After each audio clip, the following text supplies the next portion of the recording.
Hi, everybody. So now we're going to have a fantastic chat with a former Miss Ireland from 1984, the most fabulous and wonderful Miss Olivia Tracey. Hello, Olivia. How are you? Hi, Brendan. How are you? It's good to see you. I'm good. You're contacting us all the way from La La Land. So tell us, what part of LA are you in? I'm Hollywood Hills East, so I'm sort of tucked between Hollywood, Studio City, and Toluca Lake. And Toluca Lake is this beautiful little, it's like a town, village, whatever, up the street, which has a very old world vibe. It used to be owned, a lot of the town was owned by Bob Hope back in the day. So it has that very 50s retro vibe, which I love. And I go to my little Trader Joe's. I met his granddaughter a few years ago, actually. I was doing an event for New Silverware. So I got to meet his granddaughter. Wow. It was a part of the Museum of Style Icons. You know the way they bring in all the memorabilia? So they had all the Bob Hope memorabilia brought in, and they were having this beautiful dinner party to auction off stuff and showcase stuff. So they brought me in to produce the show. But it was absolutely a wonderful night. That sounds amazing. All the stuff, yes. Wow. Yes. Well, I'm in Bob Hope country. And I love it, and I'm looking out at the greenery out here, and the sun is shining. And I know you've had a lot of sunshine in Ireland too of late. Yeah, it's a bit grey at the moment. Great summer. Tell us, let's get straight into this whole chat. Okay, so tell us, your first job that sort of you started off was teaching. So how did that happen? And then we can work our way then into the rest of the chat. So it's teaching, how did that come about and stuff? Well, I suppose I went to Loretta High School, Beaufort in Rathfarnham, and absolutely loved it, and met all my best friends from school and everything there. And I had always loved, my favorite subjects were English and French at school. I loved writing and I loved languages. So when it came to the end of school, you never really know what you want to do, you know? You think you have an idea and you just go with that. So teaching appealed to me because I could study those subjects, and one would have hoped you'd be able to get a job. But when I finished my degree in UCD, 4 years later with my HDiP, there were no jobs. This was like 1982 when I graduated. There were no jobs for teachers, or you might be able to get, you know, a few hours of substitute teaching in some town in the Midlands or something. And so out of that, while I was a student, I used to work in Friends at Grafton Street. My dad was the accountant there. And they were such happy days. I used to work there like on Saturdays and holidays from college. And I kind of got into the whole fashion thing while I was there. I mean, I was always into fashion from like the moment I could walk, but I really got into it there. And, you know, some of the models, the well-known models at the time, Barbara Klusky would like come into the store, and that was like such a big deal to me. So I really always had this dream of going into modeling. So when I found myself without a job, it was like, okay, here's the opportunity now, just go for it. And I was 22, which is quite late to go into modeling. But anyway, off I went down to Brand Model Agency, and which then became obviously Morgan Brand then. It became Morgan Brand, Brand are, well, now Morgan the agency, who still represent me to this day. That's dedication, well done. Yeah, so I'm definitely a loyal customer. Very good. But anyway, I joined them, and literally within a few days, I found myself in Switzer's, now Brown Thomas, but at the time it was Switzer's. And my first job was a swimsuit show in the middle of January in Switzer's window. Oh my God. And it got a very big audience, even in the cold outside. You wouldn't be doing that today, not in January or any day. So it was very innovative of them at the time, though. It was quite risque. But anyway, it was a lot of fun. And it was like 4 days of shows, one after the other. And we had like 3 or 4 shows a day. And I just loved it. I took to it like a duck to water. And so it was really like, I spent the next year and a half modeling, and it was so good for me because it's so good for your confidence. Like when I started doing fashion shows at first, oh my God, I was dying of nerves. Like I will never forget the fear I felt going out on that runway. And, you know, just that feeling no matter what, myself, can I back out? but also with the way you look at it as well, it is a form of, like, say, yes, you're modeling. It's almost like you're on a stage, you are performing to sell whatever garment it is. Do you know what I mean? The only difference is that you're not singing a song or doing a dance. Yes. You know what I mean? So that's Yes. you're still performing on stage when you are modeling. Absolutely. And you know, you're terrified that you're going to walk out of your shoes, or the heel is going to go, or you'll trip on something. It's just awful. But you know, it really was great, because once you do one fashion show, yes, you get over that hurdle and then you're on to the other one. Now I would do fashion shows in my sleep, and I love doing them. So it was just lovely to acquire that confidence and that ease within yourself in those circumstances. But anyway, then I was all prepped to go into the Miss Ireland. And I thank my brother Kieran for that. He actually is watching in from Killarney today. So hi, Kieran. And he had said to me, he was reading the paper and he says, oh, I see tonight is the last night to enter the Miss Ireland. And I really wasn't in the mood to go anywhere. It was one of those nights where I kind of felt like staying home. So my lovely boyfriend at the time, Peter, called me up, and I told him, I said, you know, the Miss Ireland is on tonight, and he encouraged me, which was really nice of him too. And I said, okay, let's just go do it. So I got all dressed up. I had a suede mini dress and these cute little boots, and off I went down to Rumours, as it was at the time, in the Gresham Hotel nightclub, because that was the first place. And you know, there'd be various heats, and I got through one after the other, and then roll on August, I think it was 27th, the last Monday in August, and I won. And Mike Murphy. And tell me, what were you representing a county then, or a brand? So were you like there as Miss Dublin or Dublin South, or no? What way was it? I wasn't. No, everybody was just. We all had our numbers. I was number 12, so that's become one of my lucky numbers. And no, there were some girls from different counties. I remember there was a girl from Cork, another girl from Down. No, there were people from various counties, but they were never Miss Down or Miss Cork. Yes, so it's not like it is today. They were Miss Down and Miss Cork, and there were various people from Dublin, so there was no one Miss Dublin, because there were several people from Dublin. So I think that's maybe how it worked. But anyway, it was wonderful. Literally, it changed my life overnight.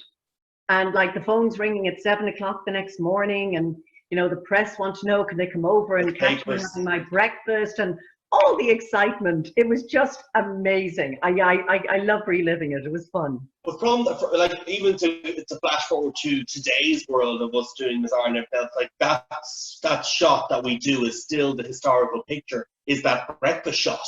Yes. Of the winner, you're waking up to Miss Ireland. But the only thing is, the difference about it is we shoot it straight after you win.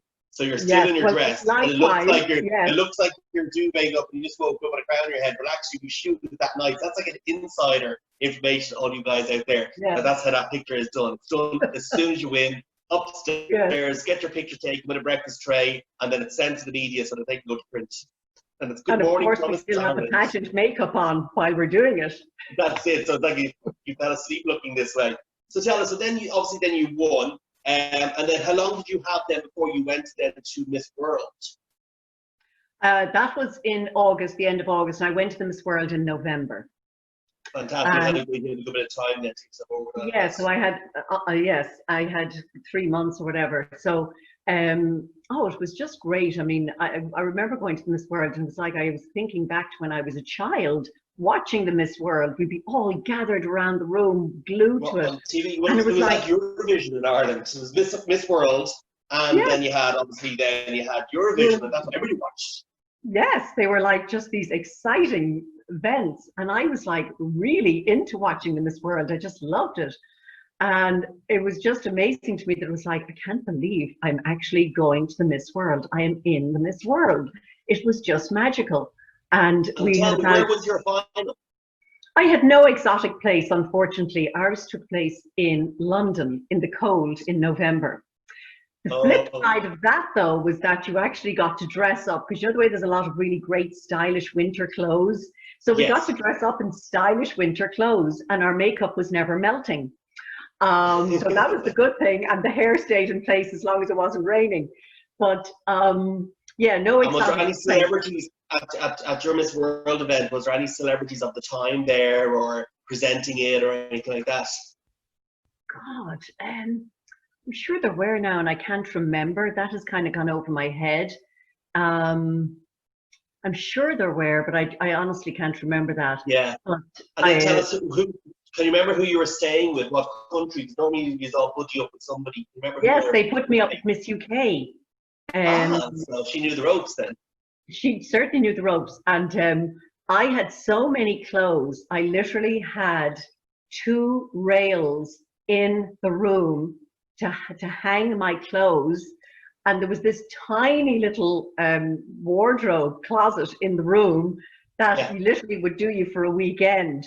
So between her and I mean, she had a normal amount of clothes, and I used to let her borrow some of my clothes. So I suppose that was very generous of me under the circumstances. just well, there was no overweight luggage back then. So if anybody says, you know, the beauty queens are bitchy, we are not. We help one another out and we have fun along the way. That's it. You make it happen. And tell us then, so how long was when you were in the UK, because like nowadays they go for like a month to 6 weeks, your job, how long was your stay there? I mean, I think I was there maybe 12 days. Right. And yeah, it was like relatively short. It was about 12 days. It was certainly under 2 weeks. And my sister Anne and her husband David and my brother Kieran and my mother and father came. And unfortunately, my sister Helen couldn't come because she was literally about to have her baby David, who was like, she was 2 weeks away of giving birth. So she couldn't come. But it was really magical. And it was all very quick, really. But there was a lot to do in those 12 days. I mean, you're up very early in the morning. It's all go. Like with the Miss Universe, you're there for a month in Miami. Miss World was like a 12, 14-day thing. Yeah. But it was wonderful to get into the final 7. That was fantastic, like, because like that like was top ranking. You were in there. Yeah, it was great, and yeah, it's a really great memory, and I got along really well with all of the girls. They were just all a very friendly bunch, you know. Yeah. And the girl who won, Astrid Herrera was her name. She was from Venezuela. I mean, she was just magnificent. Just magnificent. Everything about her was just perfection.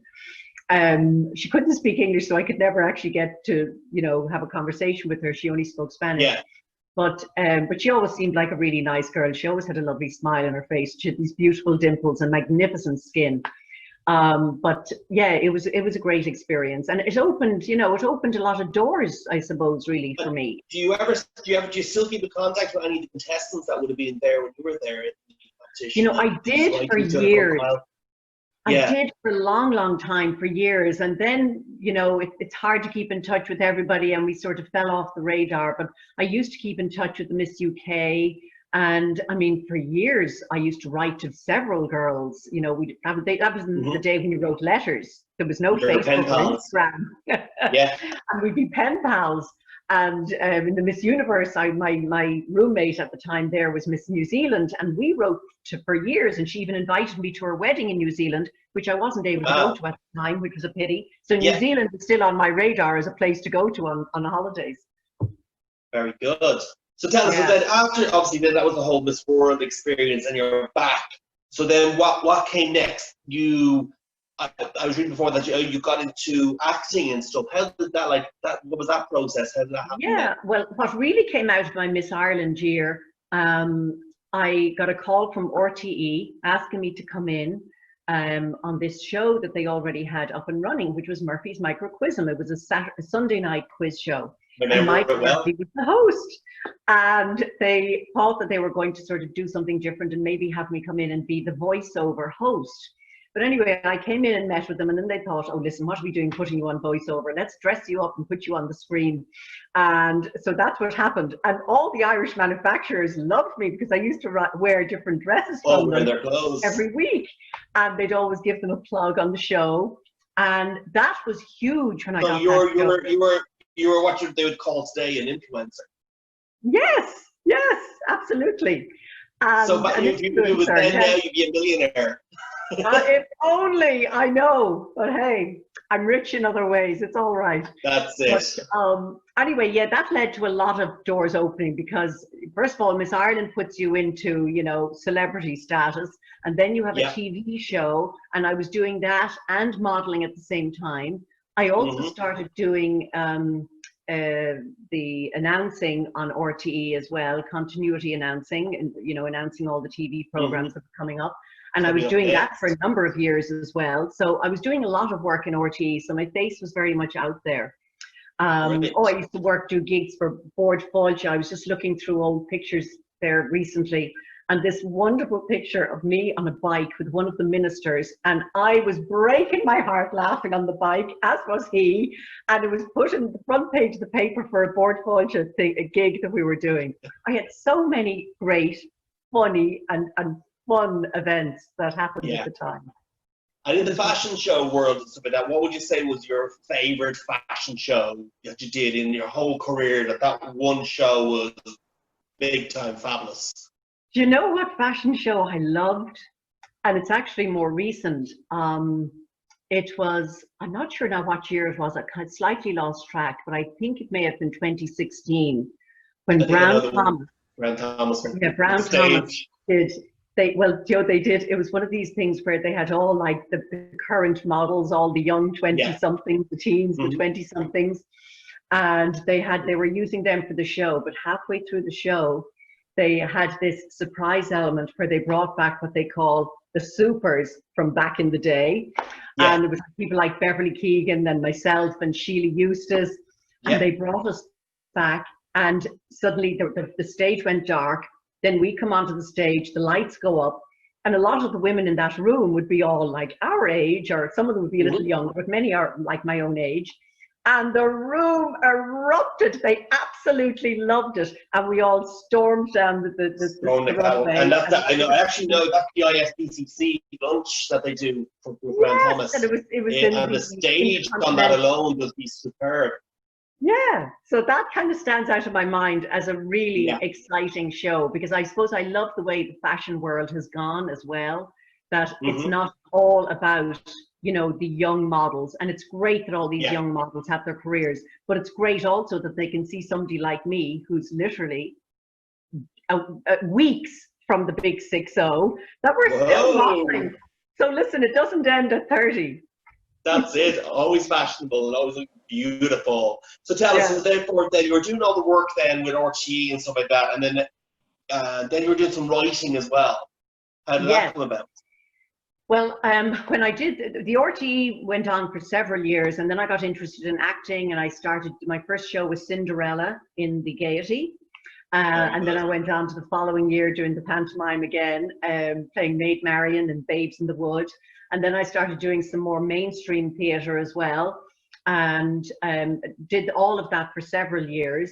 In the meantime, I was also at one stage fashion editor of Woman's Way magazine and used to coordinate these shoots and do all that and write articles for that, and fashion pieces.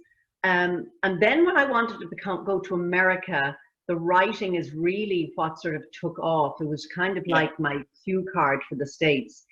Hmm. Um, I went into the American embassy and spoke to a very nice gentleman in there, and I didn't have a green card at the time, so it was like, how can I go to America legally? And he had suggested, tell me about yourself and what you do. And when I mentioned the writing, he said that would be your easiest way. He says if you can get somebody to, give you a writing assignment in the States, then he said, you're good to go. And did they So, have back then? Sorry, back then, did they have the O1 visa back then, or was that only brought in I recently? think there was an O1 visa back then, but everybody was sort of more going towards the green card because you could win it on the Yeah. lottery back then. So that Yeah. was everyone's thing. So Green. I had actually attempted that a few times and didn't win it. So it was like, okay, so off I went into Angus Fanning in the Sunday Independent, who was always one of my great friends, and he was a great supporter and follower. So I went in and sat down beside him, and Angus was a very charming Kerry man, and my dad was a Kerry man, so we had that in common. But anyway, I sat down. I said, listen, I really want to go to New York.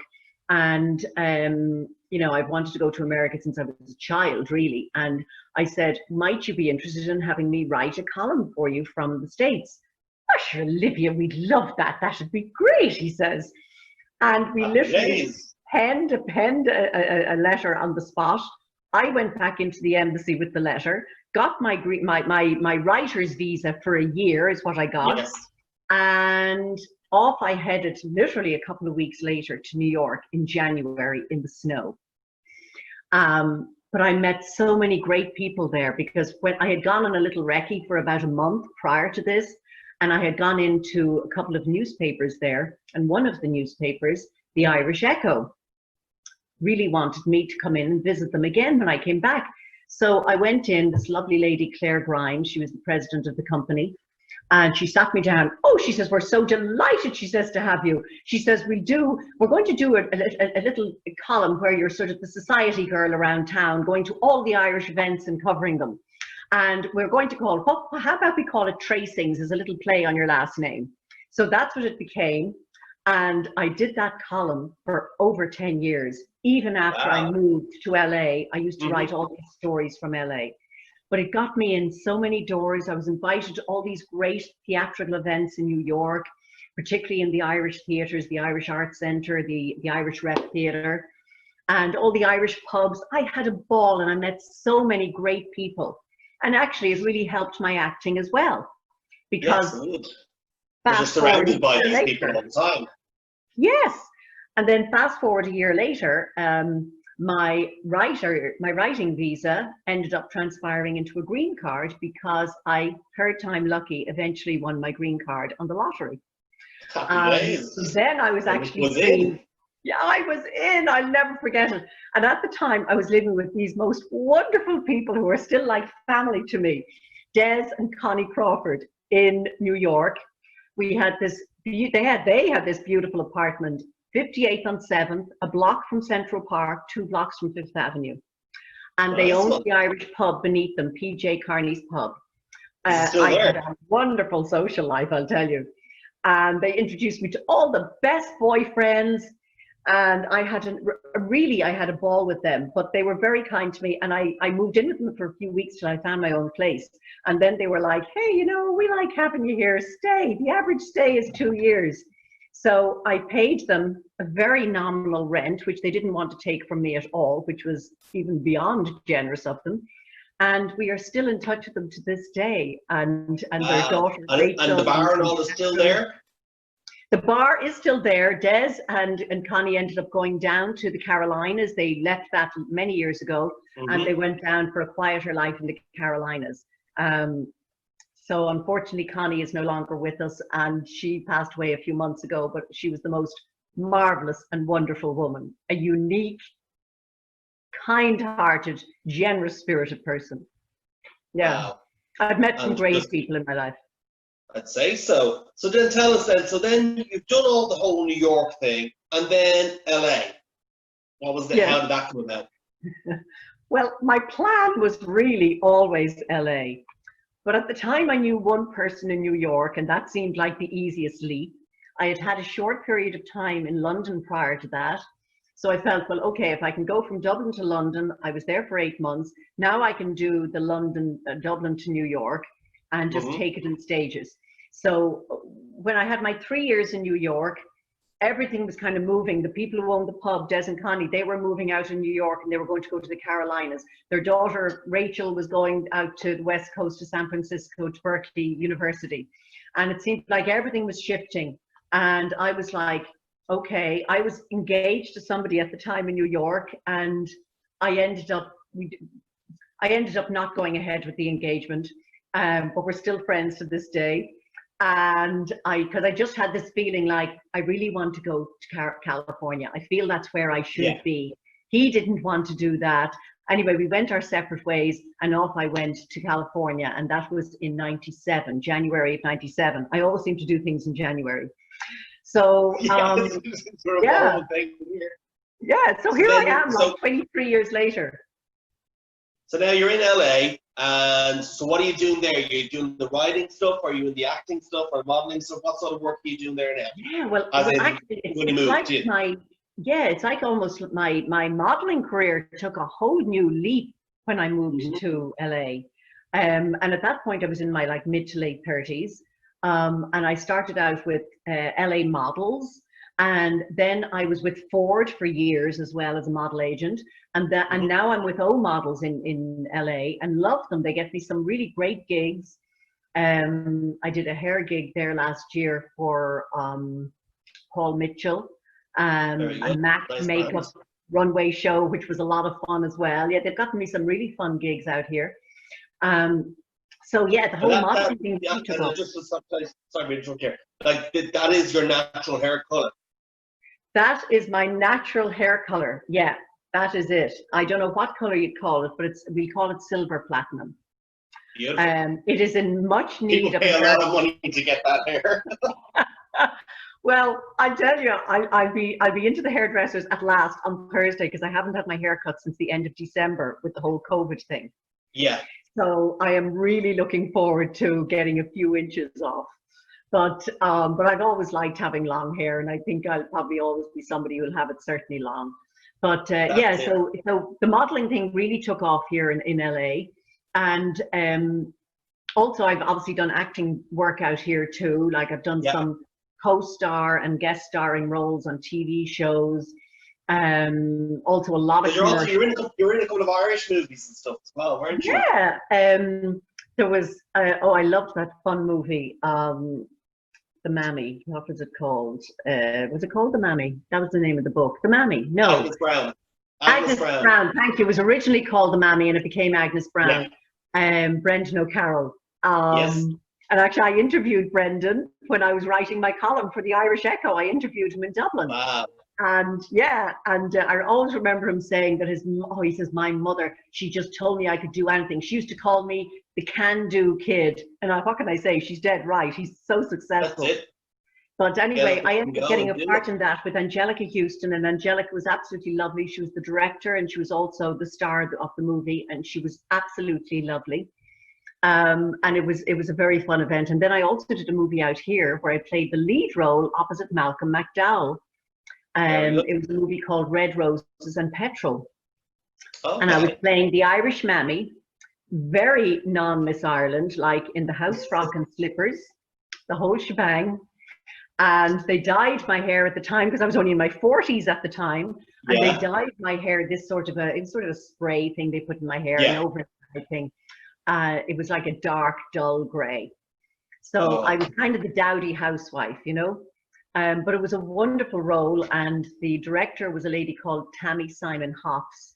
She's actually the mother to Susanna Hops from the Bangles, the group The Bangles. Oh. And do you remember the Bangles? Yeah. Walk Like an Egyptian and all that? Yes, absolutely. And I really hit it off with Tammy, and it was just great to get cast in a movie like that. And with Malcolm, he was so nice. He used to be in his trailer. He'd be making his cup of tea, and he'd invite me in for a cuppa. Very down-to-earth, gentlemanly, and very charming man. He was just so easy to work with. Yeah, it was great. And then I believe you're supposed to be working on something really special at the moment, but you can't tell us about it. But you can't tell us about it. I'll just tell you it's a writing project. I told you it was a creative project. Yes. So this brings us back to the writing. So it is a writing project, and it is in process. So, and the perfect time to do it. And is there any trips back to Ireland in the pipeline or anything? Are we going to see you modelling over here or acting over here soon? Well, normally, with the whole COVID thing, normally I would go to Ireland every summer, and I'd spend a few months there, or at least 6 weeks. The plan was even to have a lovely wedding. There was going to be a wedding in September in Portugal, which had to be postponed till next spring. So I really don't know. The whole COVID numbers are going up here because they sort of opened everything up, bars and things last week. And people went bananas. They are out with no masks on them. And I know nobody likes wearing masks. It's the most uncomfortable thing. But how can you go from a pandemic to suddenly rubbing shoulders with people in a bar? It just is not, doesn't make sense. they just opened up a lot of stuff here in Ireland, but I think people here in Ireland are being very, very good and I'm make glad sure to they wear hear it. masks and stuff. And it's Yeah. absolutely well to be advised, because you don't want a rerun or an action replay. No. So now they have to Definitely. close the bars again. Everything is closing down again here. So, you know, I mean, one thing I have learned about myself, Brendan, is that I am very comfortable in my own skin, in my own company. I mean, I'm living alone.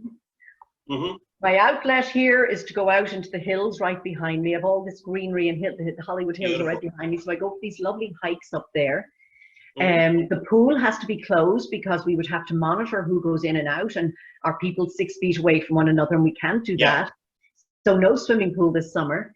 And I do my little workout on my bedroom floor. I have some Zoom chats with friends. And that's pretty much it. The odd little chat with a neighbor if I happen to bump into them in the building. And that's pretty much it. I mean, I happened to have a call back for a commercial the other day, which was so exciting because I got to put myself on tape and actually have interaction where it might be, oh, you know, work is getting going again. Work is coming through again. That's brilliant. Well, I know you've been watching these. So what we're going to do next is we're going to do our little quick fire 30 seconds round, okay? So I'm going to throw these questions at you. Okay. And you have to give me the first answer that comes to mind. Bear in mind, don't think too long for the answer because that eats into your time. Okay. We're on a timer. Okay. So we're on a time. 30 seconds. Are you ready? 3, 2, 1. Favorite food? Ice cream. Movie? Saturday Night Fever. Book? Brooklyn by Colm Tóibín. Song? Autumn Leaves. Color? Pink. TV show? Blood. Oh God, what's it called? Hang on. Blue Bloods. Blue Bloods. Celebrity crush? Oh, Andy Garcia. Singer? Barry White. Barry White. All right, time up. Let's see. 1, 2, 3, 4, 5, 6, 7, 8. Very good. Is that the top? Yeah. It's joint. It's a joint one, I think, with Sinead Noonan, isn't it? It is Sinead Noonan. So there you go. You're in the leaderboard at the top of the board, and there's 2 of you in it. So well done. That was fantastic. That's great. Well, listen, Olivia, it was absolutely wonderful having the chats. Your life is just fantastically fabulous. And I'm sure the rest of the road ahead of you is going to be even more fantastically fabulous. And I can't wait to see all your next projects. Thanks for having the chats with us here on MI Live, and hope to see you soon. And likewise, and hopefully good luck with Miss Ireland. If I can make it to Ireland, I'll be there. Thank you. In September. Yeah. Thanks, everyone. Thank you.